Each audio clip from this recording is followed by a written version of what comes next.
چلے جب حضور سوئے فلک، سبحان اللہ سبحان اللہ بلغ العلا بکمالہ، سبحان اللہ. کوئی دیکھے رخ کی چمک دمک، کشف الدجا سبحان بجمالہ. اللہ سبحان اللہ. وہ ہے بے مثال دریچ شک، حسنت جمیع خصالہ. انہیں دیکھ لے تو پڑھے ملک، صلوا علیہ وآلہ. اللہم صل وسلم علی محمد وعلی آلہ وصحبہ وسلم. صلی اللہ علیہ وسلم. اللہ تبارک و تعالیٰ کا فضل و احسان کہ اس نے ہمیں اور آپ کو اس مبارک پاکیزہ بامقصد محفل میں حاضر ہونے کی توفیق عطا فرمائے. برسات کے موسم میں آپ حضرات اپنے گھروں سے چل کر یہاں تشریف لائے. اللہ تبارک و تعالیٰ آپ کو جزائے خیر عطا فرمائے.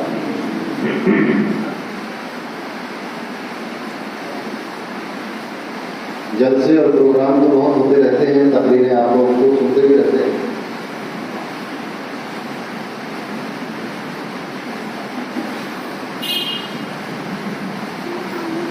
کئی بار فقیر بھی آپ کے درمیان حاضر ہو چکا ہے.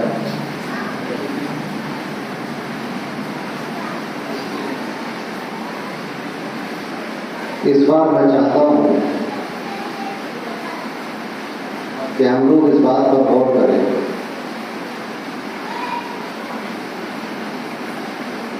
کہ امت مرحومہ کی ذوبحالی کے اسباب کیا ہے.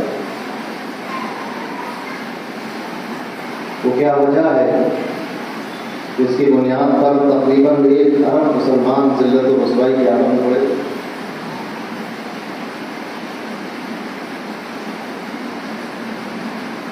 بہت سنجیدہ عنوان ہے. ممکن ہے کہ جو آپ حضرات سوچ کر آئے ہوں ویسا خلاف ہوتا ہے، مگر جو میں بات عرض کروں گا وہ بےحد ضروری ہے، وقت کا تقاضا ہے. اور یہ وہ وقت ہے کہ اگر اب ہم نے اپنی حالت کو نہیں سمجھا اور نہیں سدھارا تو آنے والا وقت ایسا ہوگا کہ اس کو بیان بھی نہیں کیا جا سکتا. غالب نے کہا تھا، رکھیو غالب کو ذرا تلخ نوائی سے معاف، رکھیو غالب کو ذرا تلخ نوائی سے معاف، آج کچھ درد میرے دل میں سوا ہوتا ہے. ایک اور شعر مجھے یاد آیا. شاعر کہتا ہے کہ بائے ناکامی بتائے کارواں جاتا رہا، بائے ناکامی متائے کارواں جاتا رہا، کارواں کے دل سے احساس زیاں جاتا رہا. اب یہ احساس بھی نہیں ہوتا کہ ہم کیا کھو چکے، کیا ہم سے چھن چکا ہے، وہ کیا چیز تھی جو ہم سے سلب ہو چکی. تاریخ کا اگر مطالعہ کیا جائے تو ہم دیکھتے ہیں تاریخ نے قوم مسلم کے کارناموں کو سنہرے حرفوں میں اپنے سینے پر محفوظ کر دیا، مگر اس کے بعد جب وقت بدلا تو آج اس دنیا میں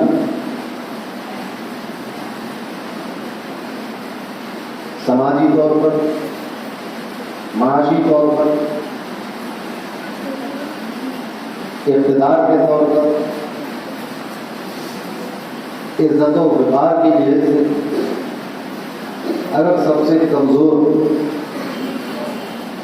اور سب سے بے حیثیت اور سب سے زیادہ ذلیل و خوار اگر کوئی قوم ہے دنیا کے منظرنامے کی بات کر رہا ہوں، تو وہ کون سے کہنے کو آپ کے پاس 52 ملک ہیں، مگر وہ سب کے سب کسی نہ کسی بڑی طاقت سے تلے چاٹتے ہوئے دکھائی دیتے۔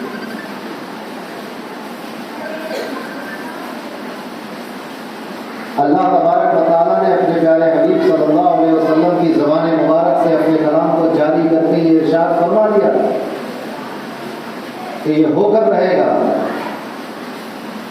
یہ جو آج وقت ہمارے سامنے ہے یہ آ کر رہے گا اگر ہم نے اپنی حالت کو، وہ نعمتیں جو اللہ نے ہمیں عطا کی تھی، اگر ہم نے اس کو سنبھال کے نہیں رکھا تو یہ وقت تو آنا تھا۔ اللہ نے ارشاد فرمایا ان اللہ لا یغیر ما بقوم حتی یغیروا ما بانفسہم۔ اللہ نے ارشاد فرما دیا تھا کہ اللہ تبارک و تعالی کسی قوم کو نعمتیں دے کر چھینتا نہیں، عزت دے کر واپس نہیں لیتا، عروج عطا فرما کے پستی اور زوال میں نہیں دھکے گا، حتی یغیروا ما بانفسہم۔ ہاں، یہ بندے ہی ہیں جو اپنے اعمال سے، اپنی تبدیلی سے ان نعمتوں سے کا استحقاق ہو گئے۔ اللہ نے تو نعمت عطا کی، یہ اب الزام اللہ پر نہ لگایا جائے کہ اس نے ہم سے نعمتیں چھینی۔ ہم اپنے گریبان میں منہ ڈال کر دیکھیں کہ یہ نعمتیں آخر ہم سے کیوں مصروف ہو گئی۔ آج ہمارے دامن میں کلمہ پڑھنے کے باوجود بھی وہ نعمتیں نہیں ہیں، عالیشان گھر اور اعلیٰ تعلیم حاصل کرنے کے باوجود بھی وہ نعمتیں نہیں ہیں، بڑی بڑی مسندوں منصبوں پر فائز ہونے کے باوجود بھی وہ نعمت نہیں ہے، پیٹرول ڈالر کا مالک ہونے کے باوجود وہ دولت پر وہ نعمت نہیں ہے، وہ عزت و وقار، وہ روح و دبدبہ جو اللہ نے عطا کیا تھا وہ ہم نے اپنی بدعمالیوں کے سبب واپس کر دیا تھا۔ اس آیت کریمہ میں اللہ تبارک و تعالیٰ یہی ارشاد فرما رہا ہے کہ بندوں پر اللہ کی رحمتیں اور نوازشات اور نعمتوں کا سلسلہ بندے اپنی حرکتوں سے خود بند کرا دیتے ہیں۔ اب کوئی بندہ اللہ سے یہ شکوہ کرنے کا حق نہیں رکھتا کہ مولا ہم کلمہ تو پڑھتے ہیں، قرآن تو پڑھتے ہیں، نماز تو ادا کرتے ہیں، پھر ہمارے اوپر یہ ذلت اور رسوائی کا عالم کیوں طاری ہے؟ اس نے جواب دے دیا حتیٰ یغیروا، یہ تو تم نے خود بدلا۔ کیا بدل لیا؟ ماں بانفسہم، تمہارے دلوں نے اپنی کیفیت بدل لی، تم نے اپنی حالت خود بدلی۔ اللہ کی نعمتیں اور اس کی رحمتیں اللہ نے تم سے نہیں چھینی، بلکہ تم نے خود یہ ثابت کر دیا اپنے اعمال سے کہ ہم اس نعمتوں کے لائق نہیں ہیں۔ یہ سلسلہ اس لیے موقوف ہوا، انسان اپنے اعمال کی بنیاد پر، اپنی بے راہی کی بنیاد پر، اپنی گمراہی کی بنیاد پر، نبی کریم صلی اللہ علیہ وسلم سے دوری بنانے کی بنیاد پر ان تمام نعمتوں سے محروم ہو گیا جو نعمتیں اللہ نے اس قوم مسلم پر نازل فرمائی۔ اور آگے اللہ تبارک و تعالیٰ نے ارشاد فرمایا کہ صرف اتنا ہی معاملہ نہیں، اللہ تو نہیں بدلتا، یہ بندے خود اپنی حرکتوں سے استحقاق خود لکھو بیٹھتے۔ ہاں، اس کے بعد اللہ نے ارشاد فرمایا کہ جب اللہ ارادہ کر لیتا ہے کسی قوم سے برائی کا یا اس پر عذاب نازل کروانے کا تو پھر وہ کر نہیں سکتا، کوئی نہیں ہے جو اس کو روک سکے، کوئی نہیں ہے جو اس کو بدل سکے۔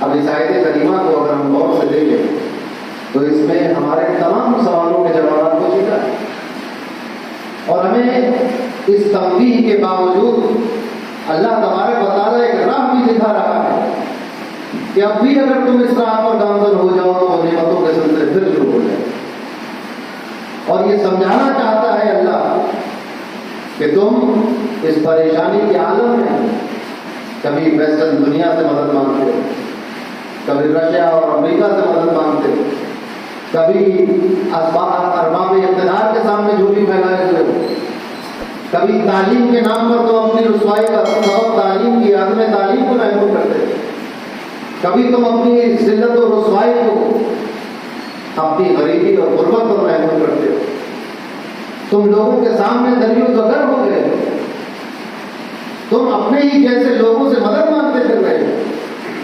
اللہ نے فرمایا کہ جب وہ ارادہ کر لیتا ہے خدا مرد دنیا میں کوئی ہے کہ اللہ کے ارادے کو روک لے؟ دنیا میں کوئی ہے جو اللہ کی مرضی سے ٹکرا جائے؟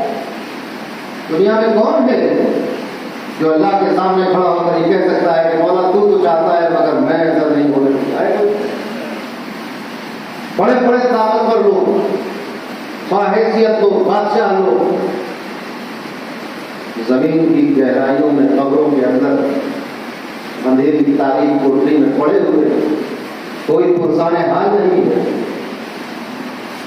دیکھو مجھے جو کی گئے عبرت نگاہ ہو، ان قبروں سے ان قبرستان میں جا کر دیکھیے، ہمایوں کے مقبرے میں جائیے، اکبر کے مقبرے پر جائیے، شہزادہ سلیم کے مقبرے پر جائیے، ڈھونڈیے سکندر اعظم کی قبر کہاں بنی،